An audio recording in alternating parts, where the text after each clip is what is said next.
Have you ever wondered what the most effective way to reach the lost is? There are so many books, videos, and classes on evangelism, but which one really works the best? Hi, I'm Jeremy Fulton, and today we're going to explore what many studies and church leaders agree is the single most effective method of evangelism: planting new churches. Now, that might surprise you, but just stay with me. Now, let's start with a few basic numbers. In 1900, there were about 28 churches for every 10,000 people in the US. Not very much even back then. But by 1950, that dropped to just 17. And by 2000, there were just 12. And today, I estimate there's roughly only 11 churches for 10,000 people in the US. We're just simply not keeping up with population growth. And even if every existing church doubled in size tomorrow, there still wouldn't be enough space or enough relationships to reach everybody. So the question is, what can the church do to reverse the trend? The research points to one clear answer: plant more churches. As C. Peter Wagner put it, church planting is the single most effective evangelistic methodology under heaven. Now, the first reason that church planting is so effective is because it follows the biblical model. In the book of Acts, we see believers spreading the gospel by planting communities of faith everywhere they went. When persecution scattered the early Christians in Jerusalem, they carried the message of Jesus and formed local gatherings, what we would call churches, in every city. One of those churches, in the city of Antioch, eventually sent Paul and Barnabas on their missionary journey, which led to even more churches being planted. Church planting is woven into the DNA of the New Testament. The second reason is that younger churches reach more people. Studies have shown this repeatedly.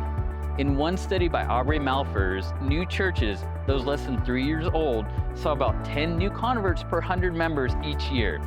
Churches between 3 and 15 years dropped to 5, and older churches, those over 15 years, averaged only 3. A study by Ed Stetzer found a similar pattern in the Assemblies of God.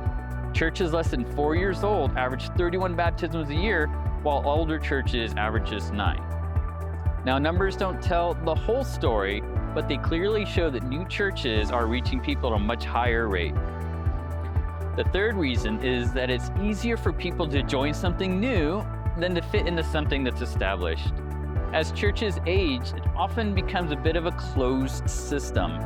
The focus slowly shifts from outreach to member care, and members begin thinking more about what they can get from the church, programs, facilities, comfort, than about who they can reach. When I was in high school, I attended a large church's youth group, and I was shy, and even though the church was very active, I struggled to connect. And no one really even noticed when I stopped coming. That experience left a mark on me. Contrast to that, when my wife and I helped to plant a church, everyone was new, eager to connect, to serve, and to build something together. We felt immediately included in the family. In a new church, everybody's new, and everybody matters. Lost people find it easier to belong and build relationships in that kind of environment.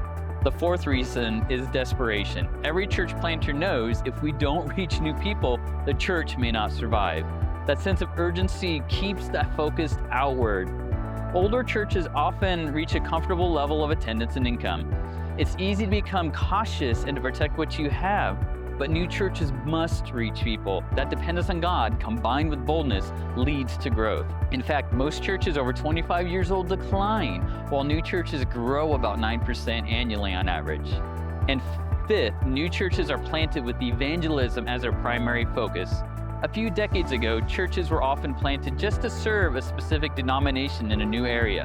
But today, most church plants begin because someone looked at community and said, there are people here, lost people here, and we need to reach them. Church planters, led by the Holy Spirit, study communities and go where the harvest is ready, but the workers are few. Their heart from day one is to reach the lost. Now, you might be thinking, if new churches reach new people, should we just shut down all the old ones and start fresh? Oh, there, partner, not so fast. This isn't an either-or issue, but a both-and. Existing churches still reach the lost, and they bring incredible strengths. They build trust in their communities. They have resources and experience, and they can offer ministries for every age and every stage of life.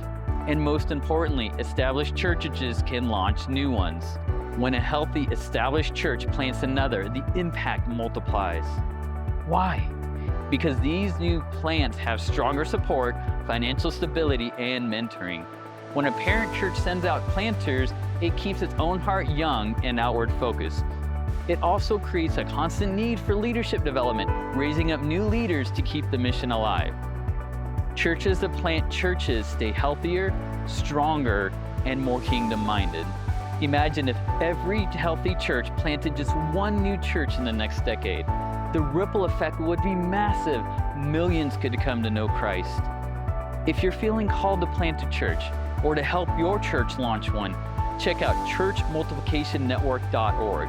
You're going to find training, coaching, and community designed to help you succeed. Let's keep reaching the lost by multiplying the church. God bless you.